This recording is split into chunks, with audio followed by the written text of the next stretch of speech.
У сельскагаспадарчым вытворчым кааператыве «Дружба Утюкі» Калинкавіцкага района працоўны дзень па часе практычна не абмежаваны. Неабходна паспець убраць увесь ураджай, які сёлета значна больш леташняга. Праўда, за захаванасць вырашчанага кіраўніцтва гаспадаркі практычна не хвалюецца. 4 гады таму тут пераабсталявалі ў сучаснае сховішча былую кацельню. Сёлета ўвялі ў эксплуатацыю гародніна сховішча, зробленае сваімі сіламі на базе былой фермы. У СВК ўзялі курс на вырошчванне гародніны. Сёння гэта вельмі рэнтабельная прадукцыя. Мы эту продукцию можем сохранить и продать ее по весне, когда будут большие цены.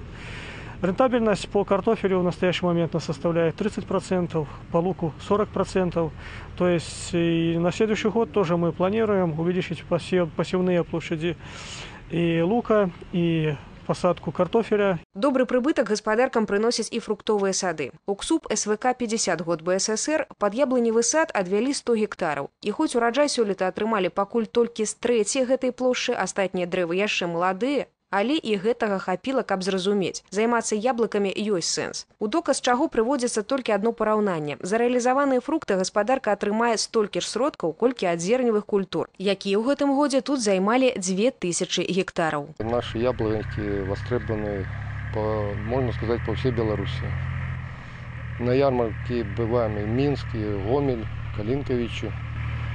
Возим свое яблоко, продаем. Новая тэхніка, сучасныя тэхналогіі і дастаткова высокая якасць прадукцыі. За час рэалізацыі папярэдняй праграмы развіцця вёскі зроблена шмат, але казаць аб вырашэнні ўсіх праблем пакуль нельга. І бадай самая значная кадровая. Дэфіцыт кваліфікаваных спецыялістаў па-ранейшаму вялікі. На большинстве техники стоят компьютеры, и для того, чтобы она обслуживалась хорошо и имела хорошую производительность, конечно, надо в нынешней обстановке решать проблему кадров, которые могли бы всю эту технику обслуживать, на ней работать и показывать в ней высокую производительность. Олег Сенцюров, Ольга Коновалова, Евген Макеенко, телерадиокомпания «Гомель», Калинковицкий район.